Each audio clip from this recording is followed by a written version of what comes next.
Hello everyone, कैसे हैं आप लोग। आई होप कि आप सब बहुत अच्छे हो गाइस। तो आज है 5 अक्टूबर और आज हम लोग 5 अक्टूबर से बनने वाले सभी करंट अफेयर्स को डिस्कस करेंगे और साथ ही में कुछ जीके के क्वेश्चंस डिस्कस करेंगे जो एग्जाम का पार्ट बन चुके हैं या मोस्टली पूछे जाते हैं। तो चलिए स्टार्ट करते हैं आज का वीडियो। आज का फर्स्ट क्वेश्चन है, अदानी ग्रीन एनर्जी लिमिटेड ने हाल ही में दुनिया का सबसे बड़ा पवन सौर ऊर्जा संयंत्र कहाँ जो है स्थापित किया है यानी कि चालू किया है। यानी कि जो अदानी ग्रुप के मालिक है गौतम अदानी जी, उन्होंने, उनका नाम आपने सुना ही होगा, उन्होंने ये भी जो पवन और सौर ऊर्जा का एक संयंत्र, पहला संयंत्र स्थापित किया है, दुनिया का सबसे बड़ा संयंत्र होगा। तो इसका उद्घाटन अभी उन्होंने जैसलमेर में कर दिया है। जैसलमेर तो ये कहाँ है, ये राजस्थान में है और यहीं पर इन्होंने, जो गौतम अदानी ने अपने सबसे पहले सोलर और जो है पवन ऊर्जा प्लांट का जो है अनावरण किया है और आप ये देख सकते हो आप लोग, ठीक है। और बात आई है जैसलमेर की, तो इसमें ये राजस्थान में है, ठीक है। और इससे अदर फैक्ट हम डिस्कस करते हैं अदर ऑप्शंस की। तो देखो, गौतम अदानी ने तो अभी जैसलमेर में जो है अपना सौर ऊर्जा और पवन ऊर्जा का सबसे बड़ा संयंत्र स्थापित किया है। और गौतम अदानी की जी बारे में अगर अदर फैक्ट देखें तो जो एनडीटीवी है, एनडीटीवी, माफ कीजिएगा थोड़ा ऊपर चला गया हैंग होके पैन। तो एनडीटीवी के जो है इसने पार्टनरशिप ले ली है। तो ये कितने प्रतिशत ली है, तो इसने 29% जो है एनडीटीवी की जो है पार्टनरशिप ले ली है। और ये जो गौतम अदानी जी हैं, दुनिया के से ये सबसे तीसरे अमीर व्यक्तियों की लिस्ट में जारी हो चुके हैं, ठीक है। और पहले नंबर पे कौन है, एलन मस्क जो अमेरिका के हैं, दूसरे पे अमेजोन कंपनी के जेफ बेजोस और तीसरा यही गौतम अडानी जी, यही जो है विश्व के, पूरी दुनिया के तीसरे नंबर के सबसे अमीर व्यक्तियों में शामिल हो चुके हैं। अदर ऑप्शंस की बात करें तो गुरुग्राम, तो देखो गुरुग्राम में अभी क्या हुआ, अभी हाल ही में जो हरियाणा राज्य है, हरियाणा के गुरुग्राम में ही यहाँ पर एक पहला जो है सफारी, जंगल सफारी पार्क जो है स्थापित किया गया है। तो ये कहाँ किया गया है, ये हरियाणा के मुख्यमंत्री मनोहर लाल खट्टर जी ने स्थापित किया है। और जैसलमेर राजस्थान में, राजस्थान के मुख्यमंत्री कौन है, तो ये अशोक सिंह गहलोत है। और गुरुग्राम में जो है अभी ये शुरुआत की गई है। पानीपत, तो ये भी हरियाणा में ही है। यहाँ पर क्या हुआ, तो अभी पानीपत में ही जो प्रधानमंत्री नरेंद्र मोदी जी हैं, इन्होंने जो है पहला इथेनॉल प्लांट जो लगाया है, यानी कि आपने सुनी ही होगी कि जो पेट्रोल की कीमतें हैं बढ़ती जा रही है, तो इससे रिलेटेड 80% उसमें पेट्रोल होगा और 20% उसमें जो है इथेनॉल मिलाया जाएगा। तो इस तरह का जो है एक अनावरण किया जाएगा। तो पानीपत में ही पहला लगाया गया। और जयपुर, तो जयपुर से आप ये रिलेट कर सकते हो, अभी जो आजादी का 75वां महोत्सव मनाया गया था, उसमें जो सबसे जो वजनदार, यानी कि जो आप कह सकते हो सबसे बड़ा झंडा जो बनाया, ये 1400 केजी का था। तो इसका अनावरण भी जो है ये राजस्थान के जयपुर में ही किया गया था। बात आई है राजस्थान की, तो राजस्थान से एक्स्ट्रा फैक्ट भी हम डिस्कस कर लेते हैं। तो देखो, राजस्थान से ना आप ये रिलेट कर सकते हो कि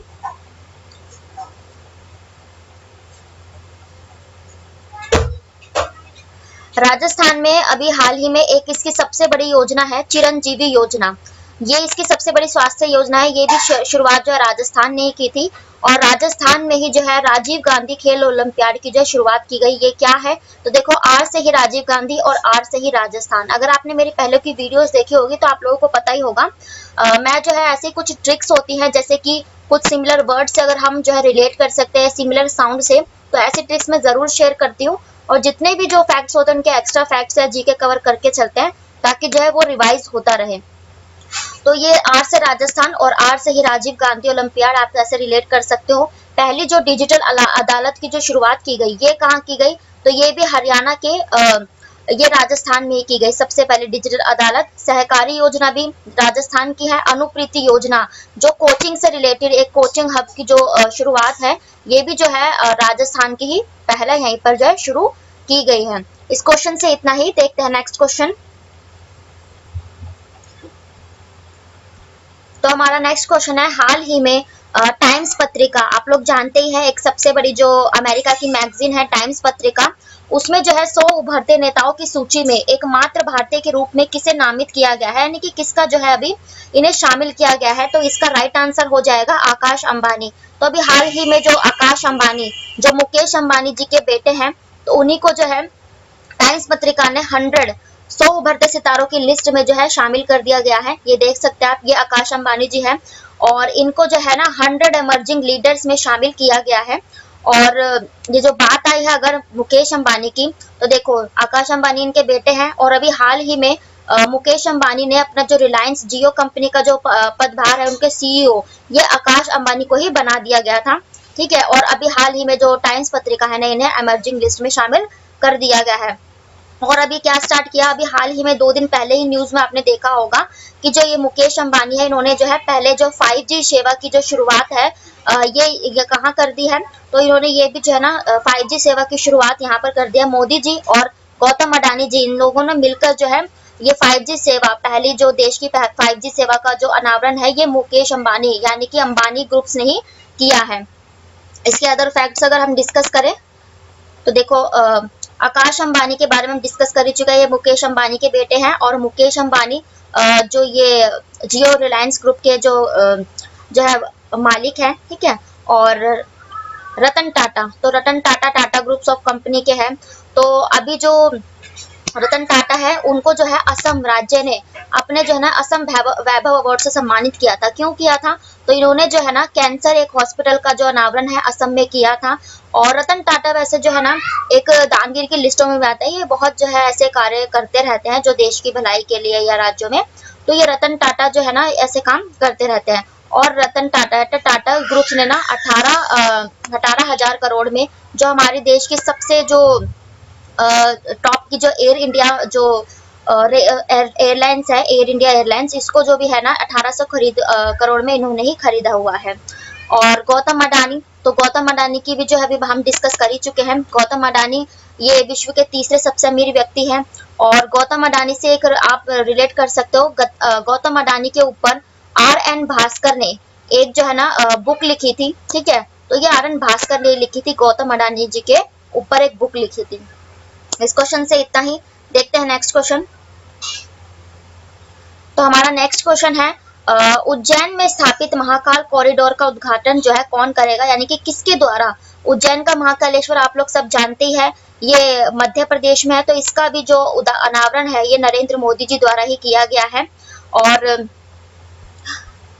ये देख सकते हो आप जो है मध्य प्रदेश के उज्जैन में ज्योतिर्लिंग है ये एक महाकालेश्वर मंदिर, यहीं पर जो है देश का जो है नया पहला कॉरिडोर बनकर तैयार हुआ है। और बात आई है अगर मध्य प्रदेश की, तो मध्य प्रदेश के जो मुख्यमंत्री है ये कौन है, तो ये है मध्य प्रदेश के मुख्यमंत्री शिवराज सिंह चौहान। और मध्य प्रदेश में ही ये एक एग्जाम का पार्ट बनता है कि भीमबेटका की गुफाएं कहाँ हैं, तो ये भी मध्य प्रदेश में ही है। मध्य प्रदेश में आप रिलेट कर सकते हो, मध्य प्रदेश का जो भोपाल है यहाँ पर जो 2023 के खेलो इंडिया यूथ गेम्स का जो है संस्करण यहीं पर जो है किया जाएगा। और नरेंद्र मोदी जी ने भी हाल ही में जो थोड़े दिन पहले किसका किया था, वाराणसी कॉरिडोर का भी अनावरण नरेंद्र मोदी जी के द्वारा ही किया गया था। और जिसके द्वारा जो ये वाराणसी है पहली रोपवे सर्विस की जो शुरुआत इसने की गई थी। और अमित शाह, तो अमित शाह से आप ये रिलेट कर सकते हो, जो जम्मू कश्मीर का श्रीनगर है वहां पर इन्होंने स्टैचू ऑफ पीस यानी कि शांति की जो प्रतिमा है, किसकी है ये, तो ये राजा रामानुजाचार्य की प्रतिमा का अनावरण अमित शाह के द्वारा किया गया था। मनसुख मांडविया, तो ये हमारे स्वास्थ्य मंत्री हैं और इन्होंने ही अभी जो है नरेंद्र मोदी जी के जन्मदिन पर ना 7 सितंबर से लेकर 2 अक्टूबर तक एक जो रक्तदान दिवस रक्तदान जो सप्ताह जो चलाया था। ठीक है, तो ये मनसुख मांडविया ने ही चलाया था। नरेंद्र सिंह तोमर ये कौन है, तो ये हमारे कृषि मंत्री हैं। इन्होंने जो है ना एनकोवैक्स जानवरों की एक वैक्सीन है एनकोवैक्स, उसका जो उसके लिए जो इजाद किया, जो ये लाए, तो ये नरेंद्र सिंह तोमर ही लाए थे। इस क्वेश्चन से इतना ही, देखते हैं नेक्स्ट क्वेश्चन। किस देश में फुटबॉल मैच के दौरान मची भगदड़ में 174 लोग मारे गए, यानी कि अभी एक फुटबॉल मैच हुआ था, आप लोगों ने अभी कल ही न्यूज में देखा होगा कि जो इंडोनेशिया में एक फुटबॉल का मैच हुआ था जहां पर जो है एक टीम जो है हारने लगी थी, उसी के चलते 174 लोगों को जो है भगदड़ मच गई और 174 लोगों की जो है मौत हो चुकी है वहां पर। और इंडोनेशिया में एक देख सकते हो आप लोग, जो ये बहुत भीड़ बन गई थी। क्यों बन गई थी, क्योंकि आप लोग जानते हैं फुटबॉल एक ऐसा जो है बहुत क्रेज है लोगों में फुटबॉल के रिलेटेड, तो उनकी जो एक जिस टीम के समर्थक थे लोग, उनकी टीम जो हारने लगी थी, तो इसी के चलते जो है इन लोगों ये उग्र हो गए और यहाँ पर जो है इन्होंने भीड़ को जो है नुकसान पहुंचाया, वहाँ की जो संपत्ति है उसे भी नुकसान पहुंचाया, पुलिस को जो है आंसू गैस के गोले भी छोड़ने पड़ गए। तो इसी से रिलेटेड इंडोनेशिया में जो है भगदड़ मची। ये क्वेश्चन मैंने आपको क्यों कराया है, तो देखो अभी जो हाल ही में एक एग्जाम हुआ था तो उसमें ये क्वेश्चन पूछ लिया गया था। इजराइल में ना एक ऐसा ही जो है मैच के टाइम जो है ना लाग बी मोरो, लाग बी लाग बी मोरो एक उत्सव हुआ था, तो यहाँ पर भी जो है ना हिंसक झड़प हो गई थी। तो उसी के चलते ये एग्जाम में क्वेश्चन बन गया था कि अभी हाल ही में जो एक उत्सव मनाया गया लाग बी मोरो, तो ये कहाँ का है जहाँ पर हिंसक झड़प हो गई, तो इसीलिए ये इजराइल का था। तो इसीलिए मैंने आपको क्वेश्चन किया है कि ये भी इम्पोर्टेंट हो जाता है इस दृष्टि से। इंडोनेशिया, तो इंडोनेशिया के जो मुख्य प्रधानमंत्री कौन है, तो ये जोको विडोडो है। और इंडोनेशिया की राजधानी है अभी पहले थी इसकी जकार्ता, लेकिन ये जो है डूबने की कतार पर है, इसीलिए अब जो इसकी नई राजधानी बनेगी वो बनेगी नुनस्तारा। और इंडोनेशिया के साथ हमारी एक एक्सरसाइज होती है समुद्र शक्ति, समुद्र शक्ति एक्सरसाइज हमारी जो है, और गरुड़ शक्ति, ये हमारी इंडोनेशिया के साथ एक्सरसाइज होती है। बात करें श्रीलंका की, तो श्रीलंका के प्रधानमंत्री हैं दिनेश गुणवर्धने। आपको पता है श्रीलंका जो भी फाइनेंशियल क्राइसिस से गुजरा, तो चीन को पीछे छोड़ते हुए भारत जो है श्रीलंका की सबसे ज्यादा जो है मदद करने वाला, मानवीय सेवा करने वाला पहला जो है देश बन गया था। और अभी जो एशियन कप्स हुए हैं 2022 के, वो श्रीलंका ने ही जीते हैं, है ना। ये खिताब अपने नाम किया है, किसको हराकर, तो ये पाकिस्तान को हराकर। और ये जो हुए थे एशियन गेम्स कहाँ हुए, तो यूएई में हुए थे। ऑस्ट्रेलिया, तो ऑस्ट्रेलिया के जो प्रधानमंत्री है ये एंथनी। और ऑस्ट्रेलिया में अभी जो T20 होंगे मेंस के, तो ये ऑस्ट्रेलिया में ही आयोजित किए जाएंगे। ठीक है, इस क्वेश्चन से इतना ही। देखते हैं नेक्स्ट क्वेश्चन। नेक्स्ट क्वेश्चन है, हाल ही में मेघालय का शासक कौन बना, यानी कि मेघालय के जो गवर्नर, राज्यपाल जिसे आप कहते हैं, वो कौन बने, तो इसका राइट आंसर हो जाएगा बीडी मिश्रा। अभी जो बीडी मिश्रा है, इन्हीं को जो है मेघालय के राज्यपाल का पदभार जो है ये दे दिया गया है। और इसमें देखो ये बात नोट करने वाले कि ये जो बीडी मिश्रा है ये ऑलरेडी अरुणाचल प्रदेश के राज्यपाल है, और इनको जो है मेघालय का भी अतिरिक्त भार दे दिया गया है। और किसके द्वारा, तो ये राष्ट्रपति जो है ना, हमारे जो राष्ट्रपति द्रौपदी मुर्मू ने, इन्हीं को राष्ट्रपति भवन में जो है इसका जो है प्रभार जो है दिया गया। और मेघालय के अभी जो पहले इन्होंने किसकी जगह ली है, तो सत्यपाल मलिक। ठीक है, इन्होंने जो है अभी सत्यपाल मलिक की जगह लेते हुए मेघालय के राज्यपाल बन गए हैं। और बात आई है अगर मेघालय की, तो ये जो मेघालय सबसे ज्यादा वर्षा यहीं होती है। और मेघालय की एक योजना थी पिगरी योजना, ये सुअरों से रिलेटेड थी, अभी सितंबर में ही हुई थी। तो ये पिगरी योजना भी जो है इन्हीं की थी, मेघालय की।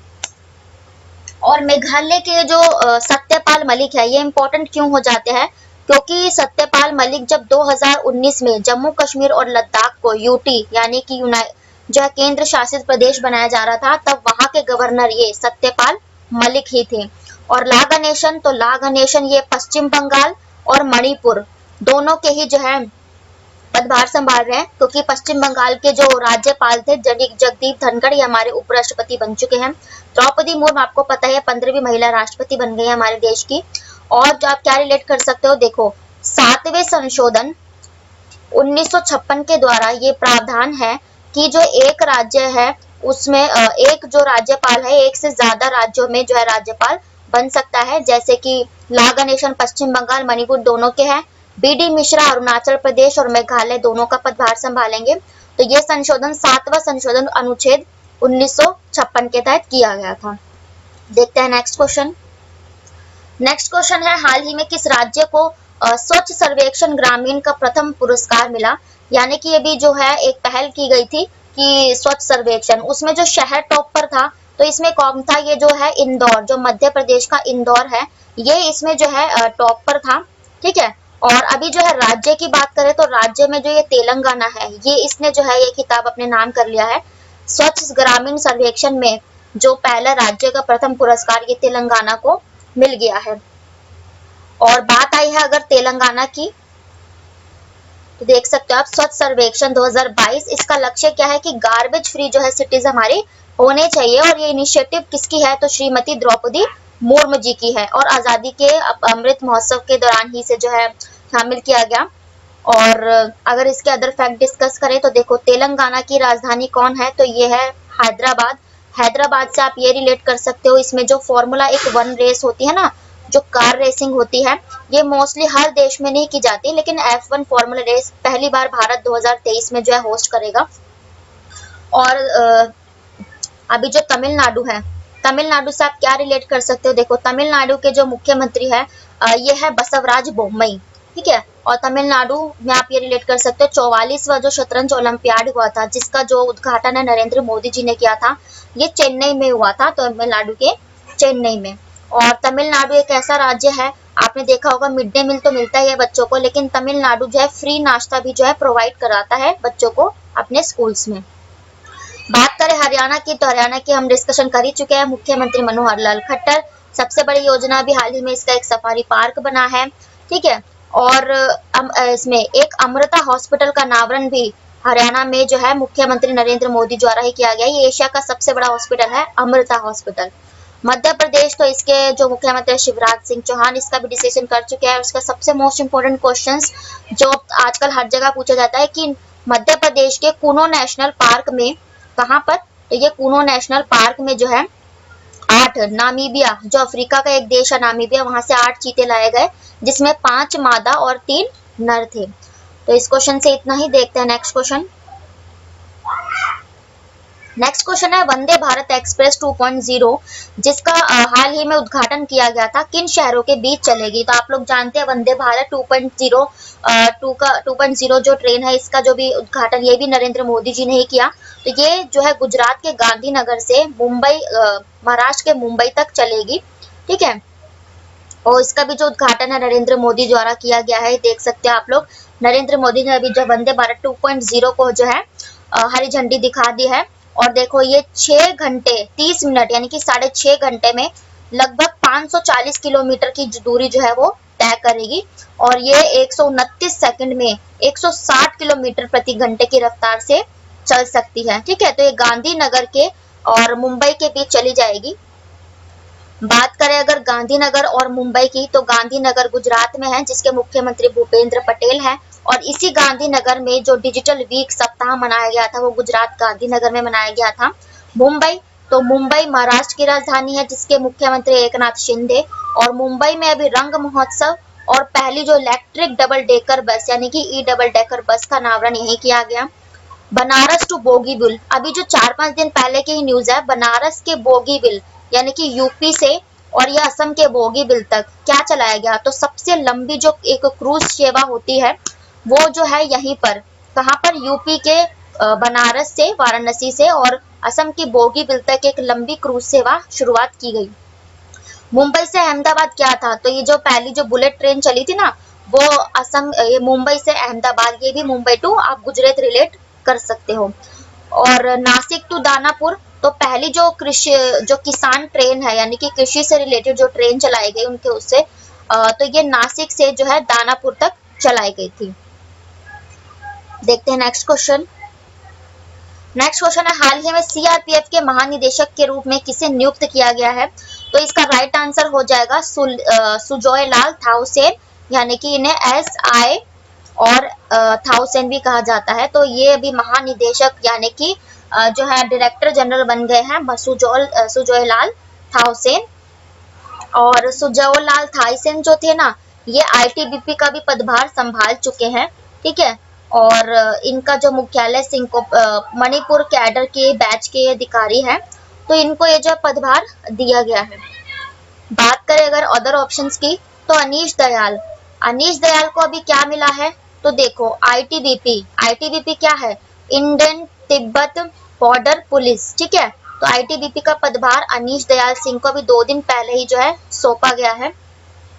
और CRPF, बात आई है CRPF की, तो CRPF की स्थापना, ये सेंट्रल रिजर्व पुलिस है ना, तो जानते हैं CRPF central reserve police force, तो इसकी स्थापना कब हुई थी, CRPF की स्थापना 1939 में की गई थी, ठीक है। ITBP की कब की गई थी, तो ITBP की गई थी, एक सेकंड में यहाँ लिख देती हूँ, 1962 में। आप लोग जानते ही है जो चीन के साथ हमारा युद्ध हुआ था, उसके बाद जो है ITBP की जो है स्थापना की गई थी। अनिल चौहान क्या बने हैं, तो अभी जो अनिल चौहान है हमारे देश के दूसरे सीडीएस बन गए हैं। पहले कौन थे आप लोग सभी जानते हैं, विपिन रावत, जिनका एक एयर हेलीकॉप्टर क्रैश में जो है इनकी मृत्यु हो गई थी। तो दूसरे हमारे जो सीडीएस बने अनिल चौहान बने हैं। मनोज पांडे तो ये हमारे थल सेना अध्यक्ष है। ठीक है, इस क्वेश्चन से इतना ही। देखते हैं नेक्स्ट क्वेश्चन।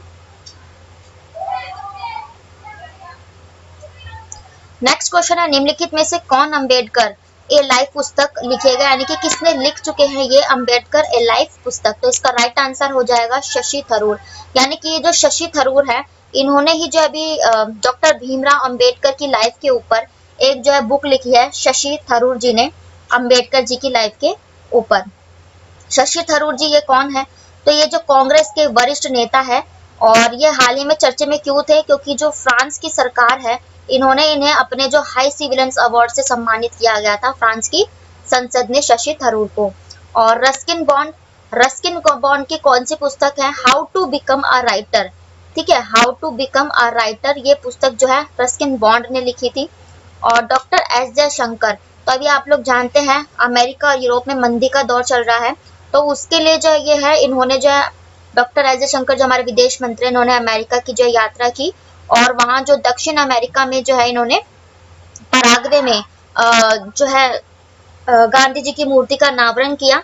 ठीक है, और इन्होंने जो है एक बुक लिख दी इसके ऊपर। यहाँ से आने के बाद द इंडियाज वे का मतलब क्या है कि देखो आज जो इंडिया है इतना जो आधुनिकरण डिजिटलकरण कर रहा है, तो इसके लिए इंडियाज वे पुस्तक डॉक्टर एस जयशंकर ने लिखी। गीतांजलि श्री, तो गीतांजलि श्री देखो इनको जो अभी हाल ही में जो बुकर प्राइज होता है, ठीक है, वो गीतांजलि श्री को किसके लिए, तो सैंड ऑफ टॉम्ब इनकी जो एक कृति है उनके लिए बुकर अवार्ड जो गीतांजलि श्री को दिया गया था। नेक्स्ट क्वेश्चन है हमारा, लोगों को जानवरों के अधिकारों और कल्याण के बारे में जागरूक करने के लिए विश्व पशु कल्याण दिवस कब मनाया जाता है, तो इसका राइट आंसर हो जाएगा 4 अक्टूबर। यानी कि जो 4 अक्टूबर है वहां पर जो है विश्व पशु कल्याण दिवस ये मनाया जाता है। पशुओं के प्रति हमें जो है सतर्क करने के लिए, उनके प्रति जो है भाव रखने के लिए, तो ये विश्व कल्याण दिवस। आप लोग जानते हैं हाल ही में जो एक लंपी वायरस फैला हुआ है ना, ये गाँव में चला गया है एक लंपी वायरस, जिससे कई जो गाय है वो पीड़ित हो रही है। ठीक है, और लंपी वायरस का सबसे पहला मामला गुजरात में ही आया था। एग्जाम का पार्ट ये बन सकता है, तो इसी के लिए जो हर वर्ष है 4 अक्टूबर को ये मनाया जाता है।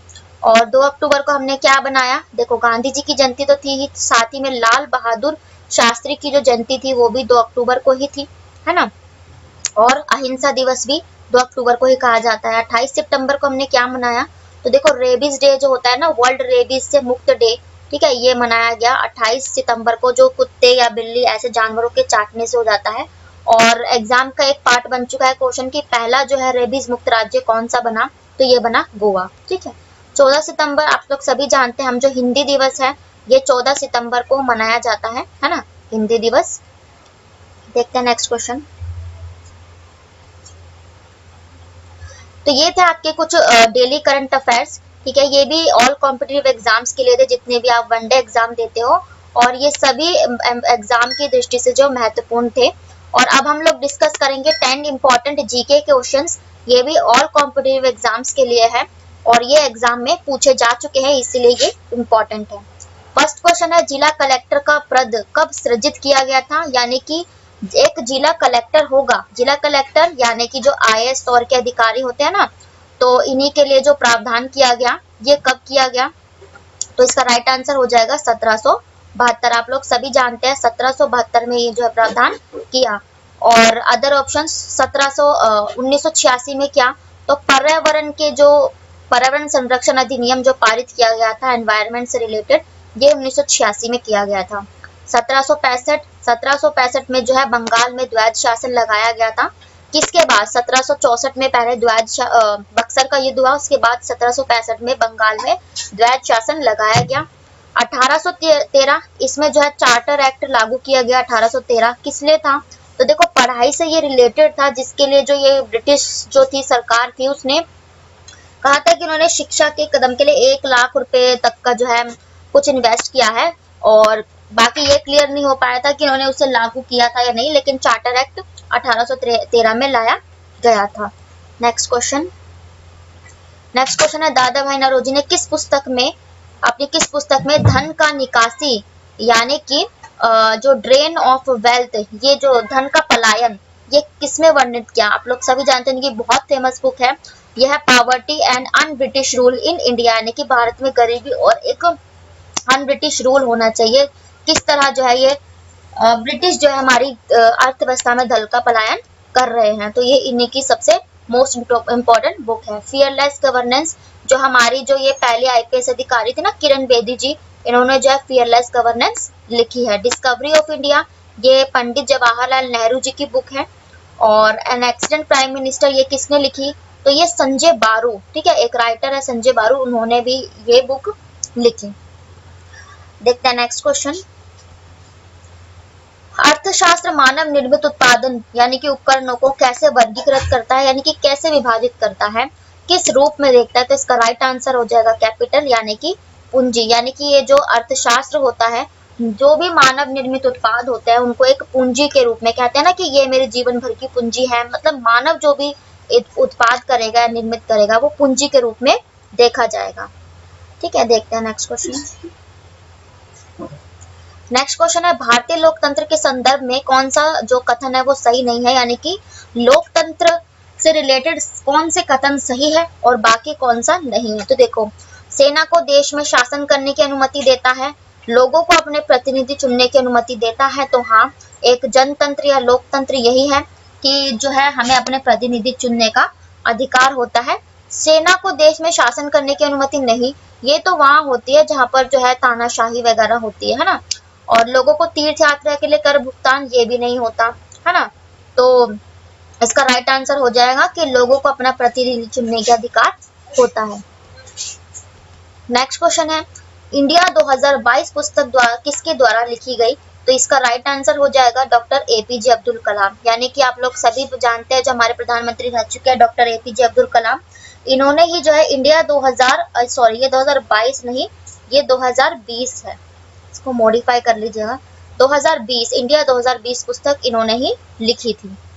आनंद भास्कर गौतम अदानी के ऊपर बुक लिखी है ना। रामनाथ कोविंद जी हमारे राष्ट्रपति थे और अब जो है द्रौपदी मुर्मू जी बन गए हैं।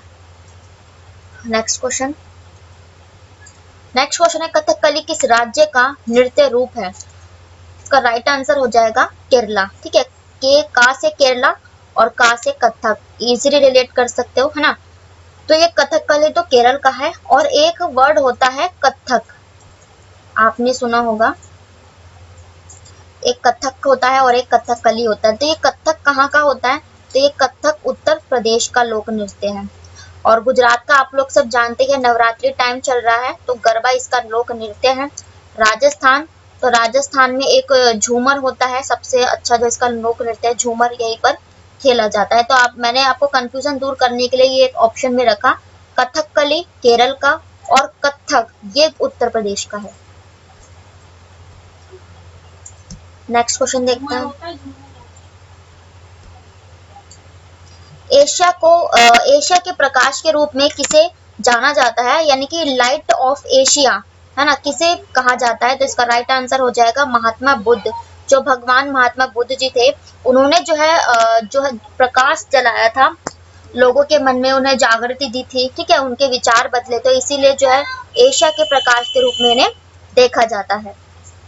और गांधी जी इन्हें जो है राष्ट्रपिता महात्मा है ना, राष्ट्रपिता किसने दी उपाधि? नेताजी सुभाष चंद्र बोस ने कहा जाता है। तिलक जी ये जो थे 1916 में इन्होंने जो है होम रूल लीग लाए थे, ये एनी बेसेंट और तिलक जी मिलकर है ना। महावीर स्वामी ये जो है जैन संप्रदाय जो होता है ना, उनकी संस्थापक थे।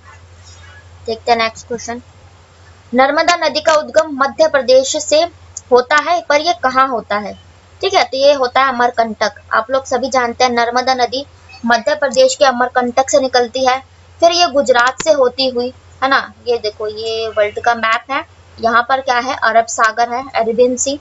यहाँ पर क्या है? बे ऑफ बंगाल, बंगाल की जो खाड़ी है। यहाँ पर क्या है? हिंद महासागर। और नर्मदा नदी जो है ये ऐसी नदी है जो पश्चिम से पूर्व की ओर बहती है। ठीक है, यानी कि ये मध्य प्रदेश के जो है अमरकंटक से निकलते हैं, गुजरात से होते फिर ये बंगाल की खाड़ी में गिर जाती है। नर्मदा नदी ये जो है हमारी 5वीं सबसे बड़ी नदी में गिनी जाती है और इसकी सबसे बड़ी जो सहायक नदी कौन सी है, तो ये ताप्ती नदी है। ताप्ती नदी के किनारे कौन बसा है, तो ये सूरत ताप्ती नदी के किनारे बसा है, यही इसकी सबसे बड़ी सहायक नदी है। नेक्स्ट क्वेश्चन है 1192 में तराइन की लड़ाई में, यानी कि तराइन का जो युद्ध हुआ था उसमें पृथ्वीराज चौहान को किससे हारे थे, किसने उन्हें हराया था। इसका राइट आंसर हो जाएगा मोहम्मद गौरी।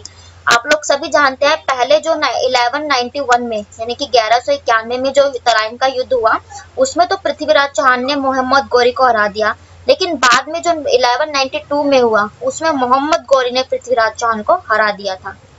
शेर शाह सूरी, तो इन्होंने तो जो है हुमायूं को जो है भारत से मतलब हराया था, भारत में कन्नौज या बिलग्राम के युद्ध के द्वारा भारत छोड़ के हुमायूं को जाना पड़ा था। और ये भी एग्जाम का पार्ट बनता है कि हुमायूं को किस युद्ध में जो है ना भारत छोड़कर जाना पड़ा था, तो ये शेर शाह के साथ उसका बिलग्राम या कन्नौज का युद्ध हुआ था उसमें। ठीक है, और अकबर, तो ये अकबर आप लोग सभी जानते हैं, ये जो है मुगल साम्राज्य के जो है रह चुके हैं शासक। इल्तुमिश, तो इल्तुमिश किस लिए फेमस है, इल्तुमिश इन्होंने जो है कुतुब मीनार, ठीक है, तो कुतुब मीनार का जो निर्माण किया था, बनवाया था, ये इल्तुमिश जी ने बनवाया था। नेक्स्ट क्वेश्चन, एक सेकंड, तो हमारा आज का लास्ट क्वेश्चन है बेगम हजरत महल भारत में निम्नलिखित में से किस विद्रोह में मतलब किससे जुड़ी थी, मतलब पहली ऐसी महिला थी जो किसी विद्रोह से जुड़ी थी, तो इसका राइट आंसर हो जाएगा सिपाही म्यूटेशन 1857। आप लोग सभी जानते हैं 1857 की क्रांति, तो बेगम हजरत महल ये कहाँ की थी, तो ये लखनऊ की थी, लखनऊ जो उत्तर प्रदेश में है, ठीक है, जो उत्तर प्रदेश की राजधानी है लखनऊ, तो ये वहां पे थी। सबसे पहले जो नेतृत्व किया यानी इनका साथ दिया 1857 के विद्रोह में, तो ये बेगम हजरत महल ने ही दिया था। एंग्लो मैसूर युद्ध, तो ये एंग्लो मैसूर युद्ध 1780 से और 1784 तक, एंग्लो मतलब अंग्रेज, अंग्रेजों और मैसूर का युद्ध 1780 से 1784 के बीच चला था। ठीक है, और चीन के साथ हमारा 1962 युद्ध हुआ था, पाकिस्तान के साथ हमारा 1971 में युद्ध हुआ था। ठीक है, तो ये थे आज के आपके कुछ डेली के करंट अफेयर्स और जीके स्टैटिक के क्वेश्चंस। आई होप कि मैं आपको लोगों को अच्छे से डिस्क्राइब कर पाई हूँ। वीडियो पसंद आई तो लाइक जरूर करें, कमेंट बॉक्स में अगर कोई सुझाव है जरूर बताएं, और वीडियो पसंद आए तो लाइक करें, शेयर करें, सब्सक्राइब करें, ताकि ऐसी ही नॉलेजेबल वीडियो आप तक जो है पहुंचाई जा सके। और चैनल को अपना प्यार दे, मैं डेली बेसिस पे जो है वीडियो अपलोड करती हूँ। तो थैंक यू वेरी मच, मैं चलती हूँ, मिलती हूँ आपको नेक्स्ट वीडियो में, तब तक के लिए bye, take care, Radhe Radhe.